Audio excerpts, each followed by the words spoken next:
E para fazer a apresentação da sua pessoa querida para todos nós, eu vou chamar o professor doutor Renato Assad. Renato, faz favor. Isso. Tudo bem, Dani?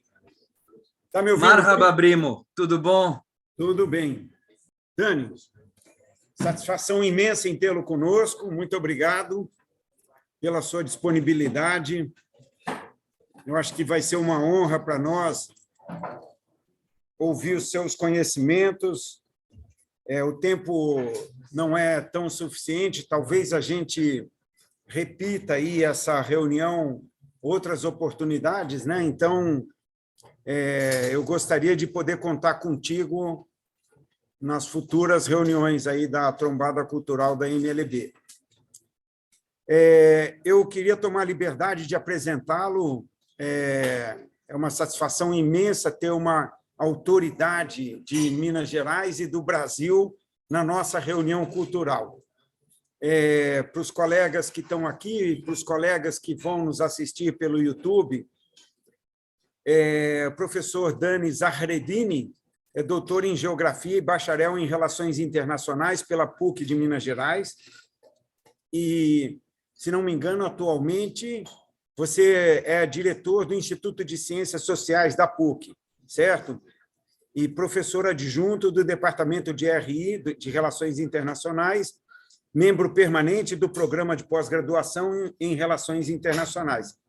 E você também foi professor visitante na Peking University, Research Fellow do Moshe Dayan Center. Esse Dayan Center fica onde? Israel. Israel. E professor visitante da Universidade Nacional de Rosário. É líder do grupo de pesquisa no do Oriente Médio e Magreb, tá certo? Isso mesmo, isso mesmo. Ok. Então, Dani, eu gostaria de manifestar a nossa satisfação imensa de tê-lo conosco e gostaria de abrir a palavra para os seus conhecimentos e para a gente enriquecer e ser brindado aí pela sua apresentação. Mais uma vez, muito obrigado aí pela sua participação na nossa reunião. Muito obrigado, doutor Renato, pela palavra generosa, né? A quem eu deixo uma saudação penhorada ao senhor, que me contactou pela segunda vez para participar desse evento, a quem também agradeço muito, nosso presidente, né, doutor Walid, por ter me convidado também por participar da primeira vez e da segunda vez, que manteve contato comigo, a quem eu deixo meu penhorado agradecimento. Deixo também meu abraço ao doutor Nemer, a quem, né, comecei as nossas relações aí com a associação, e também a todos os patrícios, amigos, né, simpatizantes do nosso Líbano, do nosso Oriente Médio. Fico muito impressionado com a iniciativa, porque misturar cultura, gastronomia com conhecimento não tem uma mistura melhor do que essa, né? Então, deixo aqui a minha saudação a todas e todos pelo convite. Sei também que estou entre grandes profissionais da área da saúde, da medicina, e o que me deixa também muito orgulhoso, né, pelo convite que foi feito a mim. Falei com o nosso presidente, né, e também com o doutor Renato, que, se Deus quiser, da próxima vez, quero estar presente fisicamente, né, para a gente poder também brindar juntos, e aí sim, que a conversa possa se estender noite adentro, porque é sempre muito bom, né, a gente poder compartilhar, aprender com todos e todas, e escutar das experiências de cada um, né, porque cada um e cada uma também ensinam muito das suas experiências, sejam elas acadêmicas, sejam elas vivenciais, espirituais. Então, isso tudo é muito positivo. Nós vamos falar de um assunto realmente intenso e extenso, não é? De fato, nós não teríamos condição de dar esse salto tão vertical como eu gostaria, né? Em razão do tempo que nós temos. Acho que eu tenho mais ou menos 30 minutos para falar um pouco sobre essa questão. Então, eu vou lançar a semente e depois escutar, né, os colegas, os amigos, e a gente poder também discutir um pouquinho sobre essa questão, que é complexa, porque vai trabalhar duas duas unidades políticas, duas sociedades muito complexas, como a sociedade libanesa e como a sociedade israelense. Então, compreender as raízes do conflito líbano-israelense não é uma tarefa simples. Nós estamos acostumados a... Vou até começar a marcar meu tempo, porque professor, os senhores e as senhoras sabem como é, né? Gosta de falar. Então, demarcar as raízes desse conflito não é uma tarefa simples. As respostas muito lineares, muito pasteurizadas, elas devem ser dispensadas, né? Porque nos conflitos internacionais, sempre, para compreendê-los, nós temos que levar em consideração que são problemas multidimensionais e multivariais, né? Então, nós temos muitas variáveis, muitas dimensões, não é um vetor com uma direção única, e por isso que sempre nós utilizamos do método histórico, do método bibliográfico, do método vivencial, do método cultural, né? De vários métodos distintos para acessar realmente, né, a profundidade, a extensão dessas relações, né? Compreender a sociedade, ou compreender história, ciência política, sociologia, direito, medicina, compreender, né, um sem número de coisas e de questões. Então, meu objetivo hoje é tentar tocar alguns pontos relevantes que vão nos clarear um pouco mais da onde que vem o problema entre esses dois estados nacionais, reconhecidos internacionalmente, vizinhos, né? E que até hoje não se reconhecem mutuamente. Líbano e Israel continuam em estado de guerra, né? O que mantém a paz desde sempre. Começou lá em 1949, com o cessar-fogo, com o fim da Guerra de Independência de Israel, e depois com, né, as resoluções das Nações Unidas, que pôs fim aos conflitos entre, principalmente, Hezbollah e Israel, mas que envolvia o Líbano, né, diretamente também. Então, são dois países importantes, são dois países com uma riqueza humana, uma riqueza cultural, uma riqueza histórica, uma riqueza científica muito relevante, mas que vive um profundo, né, cisma, um profundo problema entre essas duas sociedades. Eu como Research Fellow do Moshe Dayan Center, em Tel Aviv, vou confessar aos amigos, né, que como pesquisador estive em Israel a convite para poder trabalhar o conflito palestino-israelense, também sou libanês, nós sabemos da dificuldade que é isso, né?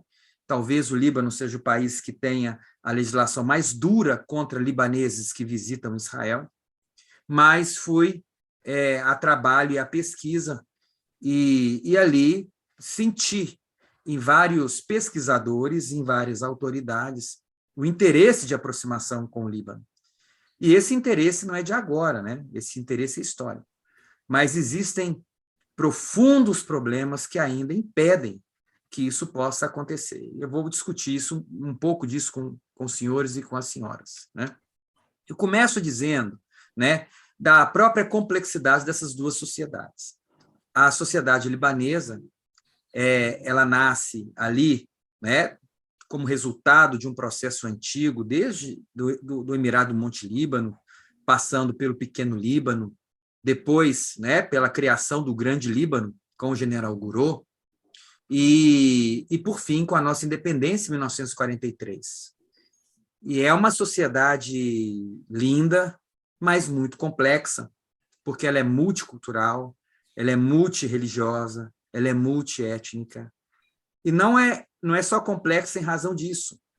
Quando nós estudamos, né, o príncipe Fahreddin, né, o príncipe Shihab e vários outros emires libaneses, nós vamos ver que a sociedade libanesa sempre foi muito internacionalizada, seja em razão do comércio da seda, seja em razão da presença dos fenícios, que nós conversamos, né, na última vez, também foi um prazer para mim. A sociedade libanesa sempre esteve conectada com o mundo exterior. E isso fez com que o Líbano, ao mesmo tempo, né, com toda a sua diversidade doméstica, também tivesse ligado ao mundo exterior, às disputas desse mundo exterior e às vicissitudes dessas disputas. Então, quando eu penso o Líbano na sua formação enquanto Estado-nação, né, nossa Constituição, no seu preâmbulo, diz, olha, o sectarismo ele deve durar o mínimo possível, porque o Líbano tem que tratar todos os libaneses como iguais, mas, por enquanto, vamos permitir que essa fórmula funcione até o momento que a gente possa acabar com o sectarismo dentro do Líbano, né? Até hoje, isso foi em 1900, a nossa Constituição da década de 30, né? E depois, em 43, e depois reformada algumas vezes com os acordos de Taif, ela não conseguiu ainda esse salto, né? Mostrando a complexidade que é lidar com essa realidade. Mas, ao mesmo tempo, não é só essa realidade que é o desafio para os libaneses. A paz no Líbano e com Israel, ela está ligada também à região, ela está ligada também às disputas regionais, ela está ligada às disputas mundiais. Então, para compreender um pouco dessas relações, é necessário compreender também essa história pretérita, essa história antiga, né, que nasce com o Líbano, um país, né, multicultural, e essa multiculturalidade libanesa ela vai refletir justamente na forma como que essas comunidades locais elas vão se organizar e vão se identificar com as comunidades externas ao Líbano, né? Então, vou só compartilhar a tela rapidamente para que os senhores e as senhoras tenham noção dessa complexidade, né? Então, vejam só que em 1932, né, no censo libanês, olha como que era o Grande Líbano. O Grande Líbano formado, né, naquilo que era o Pequeno Líbano, que vem do norte até essa região próxima a Saida, né, um pouco mais abaixo de Trábulos, até Saida, cortada pelo Monte Líbano, isso era o Pequeno Líbano, majoritariamente maronita, druso, com outras minorias cristãs e minorias sunitas e xiitas, mas depois, com a criação do Grande Líbano, que é esse recorte mais amplo, nós temos xiitas, sunitas, drusos, outros cristãos, cristãos ortodoxos, cristãos protestantes, não é? Dentro dos muçulmanos temos também ismaelitas, alauítas, dentro dos cristãos temos armênios. Então, é uma diversidade enorme. E essa diversidade ela reflete na relação que esses grupos têm com os grupos externos ao Líbano, a Síria, a Turquia, a Europa, os Estados Unidos, né, o próprio Israel. E esse é um elemento importante que vai tornar as relações do Líbano com outros países muito mais complexa, muito mais difícil, né, de ser compreendida. E pensando agora a história de Israel, qual que é o grande dilema do problema israelense, né? É óbvio que de 1939 a 1945, uma tragédia humana acontece no mundo, né? Isso é indiscutível. Acho que ninguém deve diminuir ou relativizar o que foi o Holocausto. Isso é indiscutível, né? Então, aquela tragédia humana que acontece durante a Segunda Guerra Mundial, ela já acontecia, de certa forma, na Europa. A Europa sempre perseguiu os judeus. Alguns países do leste europeu sempre perseguiram os judeus. Mas aquela máquina organizada de destruir ser humano, não só judeu, né? Mas principalmente judeu, ciganos, negros, pessoas com deficiências mentais e físicas, árabes também, eslavos, mas os judeus passam por uma perseguição sistemática e uma indústria de morte que é muito violenta. E quando a guerra acaba, o movimento sionista, que nasce em 1897, né, com Theodor Herzl, e começa como movimento, como nacionalismo tardio, é visto pelos próprios judeus como um movimento muito marginal, a Segunda Guerra Mundial dá impulso a esse movimento, né? Dá impulso a esse movimento. E qual que é o problema da criação do Estado de Israel? O problema não é o direito de autodeterminação do povo judeu, não é? O problema é que a criação desse Estado vai se dar justamente no lugar onde já tem um outro povo vivendo, que também vive um momento de nacionalismo tardio, que é o nacionalismo palestino. O nacionalismo árabe ele já é mais antigo, né? O nacionalismo árabe vem aí o início do século XIX, meados do século XIX, o sionismo vem bem finalzinho do século XIX, início do século XX, e o nacionalismo palestino ele vem também com força no final do século XIX, início do século XX, e depois catapultado pela Nakba, né? Que foi comemorada por agora. Então, o que acontece? E por que eu estou contando essa história? Porque esta história está muito atrelada ao problema líbano-israelense. Meu pai, ele é libanês, né? Hoje 86 anos, e me dizia, meu filho, eu estudava nas escolas com amigos judeus, e as relações com eles eram relações normais, eram relações boas, porque eles eram árabes, eles eram libaneses, árabes e judeus. Só que a maneira como o movimento sionista acontece, que é um movimento europeu, né, de judeus europeus, com ideologia europeia, com o modo de ver o mundo europeu, ele vai encontrar um choque muito grande no mundo árabe. E o final dessa história, nós não temos tempo para discutir isso, né? O final dessa história é o processo de ocupação que vai culminar em 1948 com a independência de Israel, 14 de maio de 1948, né? E vai ser justamente essa data que vai criar ou vai gerar a primeira guerra árabe-israelense em que o Líbano participa. Então, o primeiro problema entre Líbano e Israel, ele está ligado ao problema palestino. Ao problema palestino.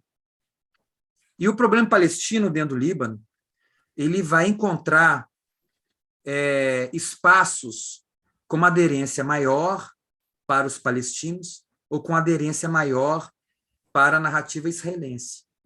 Em razão dessas comunidades que estão ali, em razão das próprias escolhas do momento em que o Grande Líbano é criado, né, de associação dessas elites religiosas a um desses lados.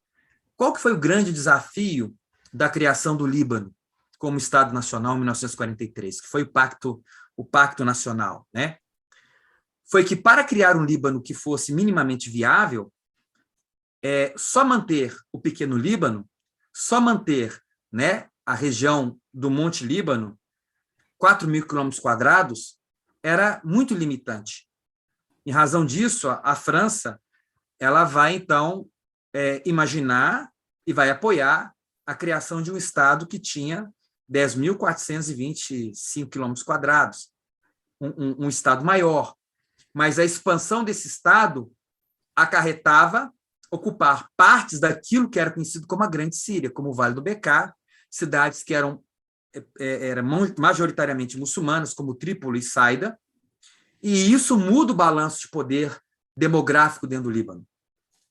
Então, quando o Líbano é criado em 1943, existe um dilema libanês. E qual que é esse dilema? Principalmente as comunidades cristãs, que eram defendidas, né, pela França, elas querem o Líbano como um lugar de resistência à cultura libanesa, à cultura fenícia, à cristandade libanesa. O seu olhar é para a Europa, para o Ocidente. Ao mesmo tempo, os drusos, os sunitas, os xiitas, parcela dos cristãos também, principalmente os ortodoxos, tinham uma relação forte também com o legado árabe, com o legado sírio.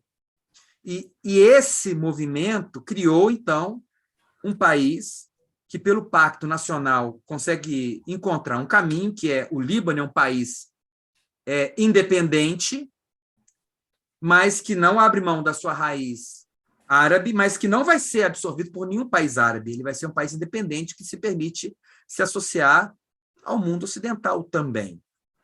Mas, quando o problema palestino acontece, em razão da questão israelense, parcela do Líbano compreende que existe, né, na narrativa da criação do Estado de Israel algo que é legítimo, enquanto boa parte do mundo libanês mais associado, né, à visão árabe, ela vê que aquilo é um crime contra os palestinos.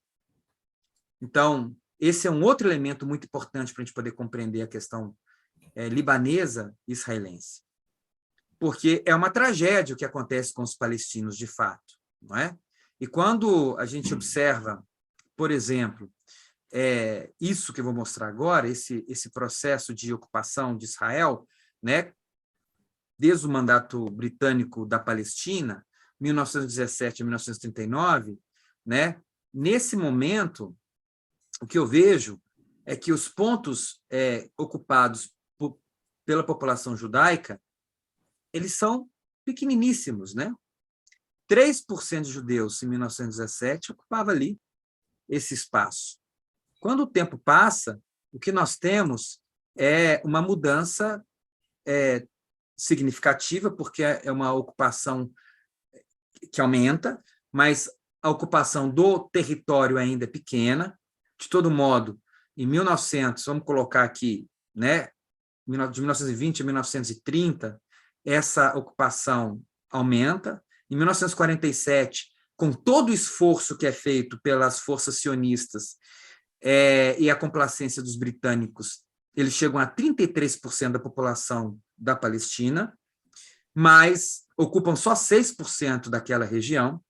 E quando nós chegamos de 1947 a 49, com o fim da guerra, existe um primeiro impacto que vai acertar o Líbano diretamente. E isso vai criar o que os palestinos chamam de Nakba, né, que é a catástrofe, com a independência de Israel e com a expulsão em massa de pelo menos 750 mil palestinos das suas casas. E centenas de milhares deles vão para Líbano, para Síria, para Jordânia, para Gaza e Cisjordânia. Então, é importante a gente entender isso, que essas setas ao norte, né, elas significam que centenas de milhares de palestinos estão indo para o Líbano. Se os senhores e as senhoras observarem os pontinhos vermelhos aqui dentro dessa zona preta, são aldeias palestinas que vão desaparecer com o processo de ocupação. Então, o impacto para os palestinos é enorme, o impacto para os libaneses também é imenso. E isso vai significar que, para a sociedade libanesa, esse desdobramento ele vai impactar na relação do Estado de Israel com o Líbano, porque a guerra ela começa no dia 15 de maio de 1948, logo após a declaração de independência de Israel, e ela vai durar um ano. O Líbano ele participa da guerra, ele tem um poder muito limitado, né? Mas ele vai participar da guerra. Tem um aspecto muito importante dessa guerra, é que, na guerra de independência, os árabes estão muito divididos. E essa divisão dos árabes ela não auxilia no processo de fortalecer os palestinos. Então, no início da guerra, os árabes conseguem avançar bem sobre o território israelense, mas logo depois, as próprias disputas internas, o apoio externo que Israel recebe, né? E Israel tem também muitos migrantes russos que atuaram forte na Segunda Guerra Mundial, com experiência, né? Que auxiliam também no esforço de guerra. E sem contar que a revolta árabe que acontece dentro da Palestina, ela é massacrada pelos britânicos e acaba com toda a capacidade de resistência dos palestinos, né? Em 1939. Então, quando a guerra de independência acontece, os palestinos estão muito debilitados, eles não conseguem ter uma condição satisfatória de se defenderem, né? E aí, no final, o que nós temos é isso. Essa população que estava essa parte de verde mais escuro com o mostarda em todas essas zonas seria o Estado palestino, né? Então, essa turma toda que estava na Galileia, que seria Estado palestino, vai para o Líbano. Boa parte da população que estava na Cisjordânia vai para o Líbano, né? Que estava nessa zona que deveria ser palestina, e os palestinos que viviam fora dessas áreas delimitadas pela Resolução 181 vão para o Líbano. E isso gera um impacto enorme para a sociedade libanesa, que não vai conseguir lidar bem com essa situação, porque ela vive um outro problema. Ela vive problemas internos, né? Problemas com o seu modo de lidar politicamente com a divisão sectária. Em 1949, 15 de maio, começa a guerra. 10 de março de 49 tem um cessar-fogo, a guerra acaba, mas o impacto maior disso tudo é que nós temos um enorme contingente de palestinos dentro do Líbano. O Líbano sempre esteve exposto a uma série de eventos internacionais. A Guerra Civil de 1958 no Líbano, ela é o resultado da Guerra Fria impactando no Líbano.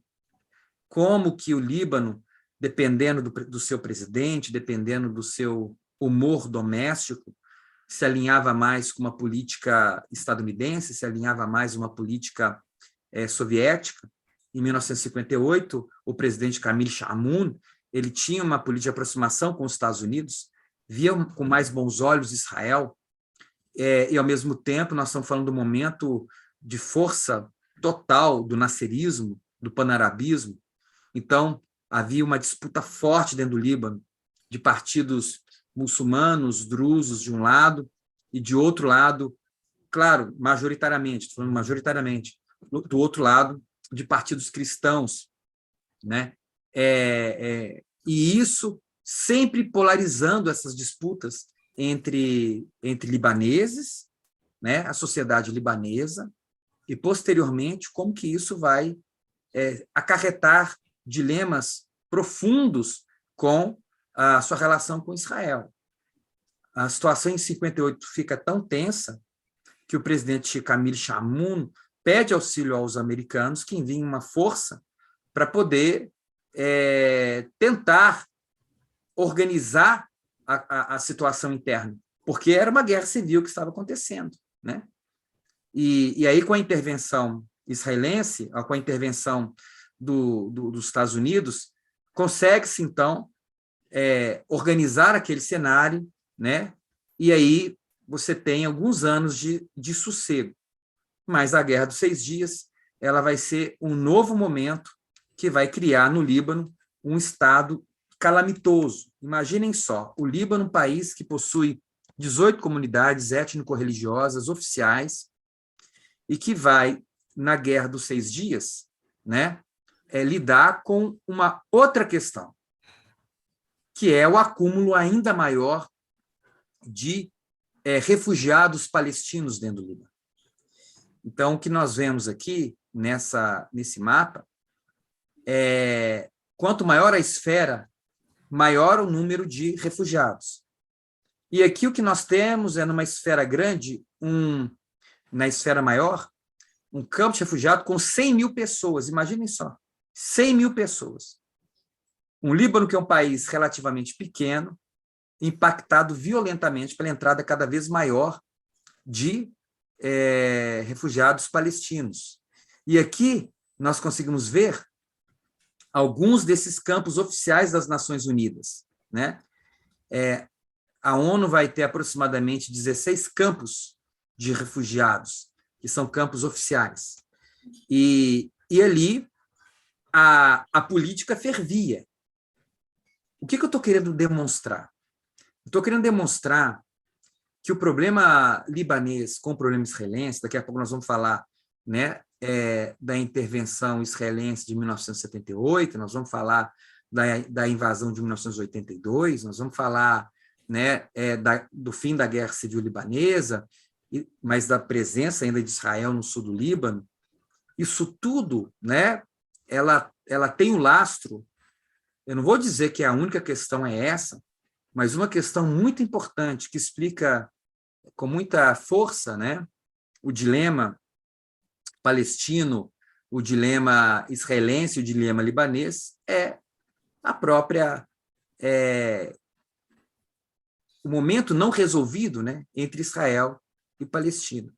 Então, quando a gente observa essa quantidade de refugiados entrando no Líbano, né, e vê a política regional acontecendo, a Guerra dos Seis Dias acontece, é uma guerra surpresa de Israel contra os árabes, em 1967, e aquilo é um impacto para o nasserismo e para o panarabismo, e logo depois os palestinos, né, eles tentam se reorganizar, e eles começam a se reorganizar na Jordânia, começam a se reorganizar no Líbano. Em 1969, tem um acordo chamado Acordo do Cairo, que vai ser um acordo entre autoridades libanesas, palestinas, apoiadas pelo presidente Nasser, em que permitia aos 16 campos de refugiados oficiais das Nações Unidas dentro do Líbano uma jurisdição especial, em que o exército libanês, a polícia libanesa não poderiam entrar nesses campos. É como se esses campos de refugiados fossem pequenas Palestinas dentro do Líbano, e ali a sua política de resistência poderia brotar, poderia crescer e atuar a partir do sul do Líbano. E esse foi um fator extremamente danoso para as relações com Israel. A guerra civil libanesa, ela começa por uma série de razões, né? A gente sabe da dificuldade que era o equilíbrio demográfico dentro do Líbano, a mudança do perfil demográfico libanês com o passar dos anos, como que os muçulmanos aumentaram em comparação com os cristãos, mas o elemento Palestina, ela vai ser muito importante para poder explicar boa parte do início dessa guerra, né? Muitos cientistas eles vão apontar que o estopim da Guerra Civil Libanesa, de 1975, ela nasce justamente de um problema que vem, ou que explode, com o massacre, né, conhecido como massacre de Ain al-Rumana, que foi o primeiro ato para o início da Guerra Civil Libanesa, né, onde nós temos ali no dia 13 de abril de 75, um grupo de palestinos da Frente Popular de Libertação da Palestina, que vai atirar em um grupo de maronitas que estavam em um batizado na igreja de Notre Dame, no bairro de Ain al-Rumana, e que vai gerar a morte de 4 pessoas. E aí o partido Kitab ele vai buscar no mesmo dia uma retaliação. E havia um ônibus de palestinos passando pelo bairro, e esse ônibus vai ser atacado por uma das milícias do Kitab, e 27 palestinos vão morrer nesse ataque. E isso vai ser o início da criação de um ambiente ainda mais tenso. E por que é importante ter clareza que a Guerra Civil Palestina, a Guerra Civil Libanesa, ela tem esse mito de origem, né? Claro que não é só isso, mas isso reflete bem o dilema, né? Por que ela é importante? Porque ela está atrelada diretamente ao problema palestino e israelense, a Israel, né? E o interessante também, quando a gente fala da guerra palestina, né, da guerra civil libanesa, é que, a partir dali, 1970, ocorre um fato muito importante, que é, meu Deus do céu, vou acelerar demais, que é o Setembro Negro. E o que é o Setembro Negro? O Setembro Negro é quando o rei Hussein da Jordânia percebe como os palestinos, principalmente, né, o Fatah, a OLP, toma conta do Estado palestino e usa, né, toma conta do Estado jordaniano e usa daquele espaço para atacar Israel. Então, o rei ele vai confrontar e vai expulsar o OLP da Jordânia. E para onde vai o OLP? Vai para o Líbano. E, a partir dali, a OLP se organiza no Líbano. para atacar Israel.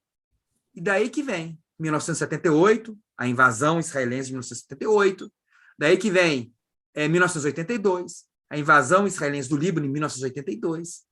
Então, todos esses dilemas que o Líbano ele absorve ao passar dos anos com Israel, ele está muito atrelado ao problema palestino. E quando Bashir Gemayel é escolhido presidente do Líbano, ele vai ser assassinado assim, no momento que vai assumir, né, a presidência, ele tem uma visão de aproximação com Israel. Israel tem uma visão de aproximação com o Líbano. Havia um movimento de reconhecimento do Líbano sobre Israel, de Israel sobre o Líbano, sob os auspícios, né, do presidente Bashir. E dentro da comunidade maronita, isso era bem visto. Mas para as comunidades muçulmanas, isso era uma facada nas costas dos palestinos. Então, vejam como que a questão palestina sempre esteve muito ligada na relação Líbano-Israel, né? O presidente Bashir ele é assassinado, e isso torna a guerra civil libanesa muito mais violenta. Israel invade o Líbano, né, por uma segunda vez, mas dessa vez essa invasão chega até Beirute. Depois eles retraem até o sul do Líbano, até o Jnub, e lá no Jnub eles fazem uma franja de segurança, em que deixam um aliado, que é o Exército do Sul do Líbano, que é uma milícia cristã que apoia Israel, e ali eles ficam até 2000. Quando eles saem do sul do Líbano, eu estava no Líbano quando eles saem do sul do Líbano, né? Israel. E aí já é um outro momento dentro da história israelense, e é um outro momento dentro da história libanesa, e a partir dali, um outro equilíbrio de poder surge. E esse novo equilíbrio de poder, ele se dá pela força em ascensão dentro do Líbano, que é o Hezbollah, apoiado pelos iranianos, e, por outro lado, uma tentativa de contenção disso por forças cristãs e sunitas, né, com partidos como o Partido Kiteb, de um lado, e o Partido Futuro, de outro lado, e alguns partidos drusos que oscilavam no apoio desses dois campos majoritários. Então, a partir dali, a maior possibilidade de aproximação ou de retração nas relações com Israel, ela estava muito ligada às políticas que eram mantidas pelos grupos religiosos dentro do Líbano, se fossem eles os maronitas, os ortodoxos, os protestantes, de um lado, ou, por outro lado, os sunitas, os xiitas e os drusos, sejam eles com a Arábia Saudita, fosse com o Irã, e, numa outra escala global, como que Estados Unidos, Rússia e China se organizavam para compreender como que esses posicionamentos fortaleciam ou enfraqueciam seus projetos locais. Vejam a complexidade que é a coisa. Então, como que a gente pode colocar a questão líbano-israelense hoje? Hoje, nós temos ali um problema que é muito localizado. Falam que as granjas Sheba ainda é o pomo da discórdia, mas aquilo é facilmente resolvido. Aquilo é um espaço pequeniníssimo na fronteira com Israel, lá próximo do Monte Hermon. Eu estive ali, tanto do lado israelense quanto do lado libanês. É uma zona importante, mas não é um problema territorial. O problema libanês e o problema israelense está ligado diretamente ao problema do não reconhecimento ainda do Estado palestino, em razão das comunidades libanesas, do próprio governo libanês, compreender o impacto de uma aproximação com Israel para o próprio tecido social libanês, né? Pelo Líbano árabe, pelo Líbano cristão árabe, mas ligado também ao seu legado histórico francês, ao seu legado histórico fenício. Então, não é uma situação fácil de aproximação. A realidade do reatamento dos laços entre Líbano e Israel, ele está muito amalgamado à política regional e à política mundial. Eu tenho vários colegas, professores israelenses, que dizem que o sonho deles é pegar um carro em Haifa ou em Tel Aviv e chegar a Beirute, né? Eu digo a eles, está na mão de vocês. Vocês devem chegar a um consenso de resolver o problema palestino. Claro que os palestinos têm uma parcela de responsabilidade grande, mas Israel tem uma parcela de responsabilidade maior. E essa responsabilidade, ao ser assumida e resolver o problema palestino, eu não tenho dúvida que a possibilidade de resolver o problema com Israel, Líbano e Israel, seria imensa também. Existem possibilidades grandes e positivas do ponto de vista comercial, do ponto de vista social, do ponto de vista cultural, do reatamento dessas relações. Mas isso não vai acontecer enquanto o problema palestino-israelense não for resolvido. Eu tinha aqui mais ou menos 130 slides para comentar, mas nós temos 30 minutos em que eu bati e passei, porque nós temos que tomar o vinho e brindar a amizade e manter aí, né, sempre a chama acesa, mas eu agradeço imensamente ao nosso presidente pelo convite e fico à disposição para uma tertúlia, fico à disposição para a gente poder falar um pouco sobre esse tema que é tão instigante e tão importante para nós. Muito obrigado.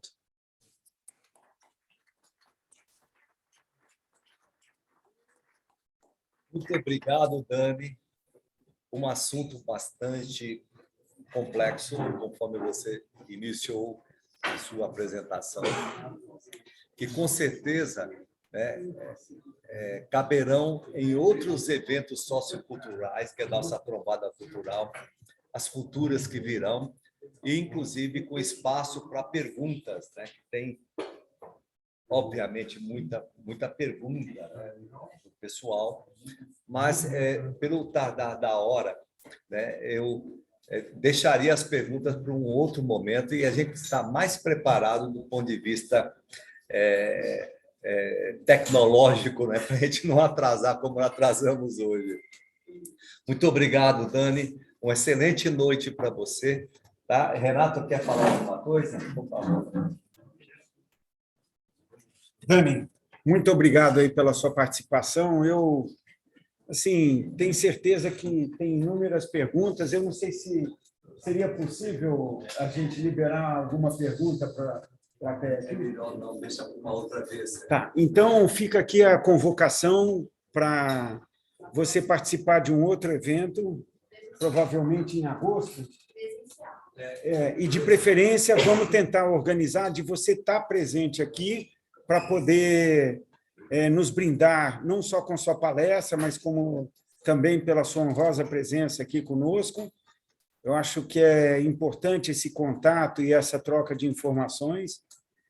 Eu, particularmente, é um assunto que me apetece muito, eu tenho muito interesse em desenvolver esse raciocínio e aprender com você muitas questões aí que afligem nossos antepassados aí até os dias de hoje, né? Então, vai ser muito enriquecedor para nós a sua participação e os seus conhecimentos compartilhados com todos nós aqui. Mais uma vez, ele é mineiro. Você nasceu em Belo Horizonte, Dani? É uma pergunta. Eu nasci na Libéria. Nasci na África. Olha, e aí, na época, eu não poderia registrar criança branca lá, fui registrado no Líbano. Morei no Líbano. E vim para o Brasil com 5 anos de idade. Poxa vida, que beleza, que beleza. Muito bom. Então, raiz mesmo. Raiz. Você é raiz mesmo. Então, tá bom, Dani. Obrigado aí pelo seu tempo, pela sua participação. Deixa eu fazer uma pergunta para o Dani. Dani, uma pergunta rápida. Você conheceu o Muniz Zahreddin? Muniz Zahreddin, não. falecido. Ele era irmão do Shafik Zahreddin, também falecido. Olha só, não conheci. Da sua família, são muito amigos meus também. Olha Eles só. eram amigos, né? Quando eu fui em 1970 para o Líbano, Munir viveu aqui no Brasil muito tempo, era da sua família, Zahreddin.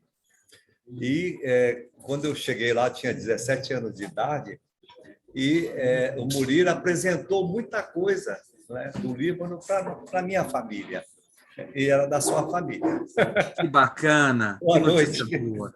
Shukran jazilan. Shukran jazilan. Obrigado, obrigado. Ahla fik. É, Tchau, tchau, gente. Muito obrigado. Obrigado. Boa noite.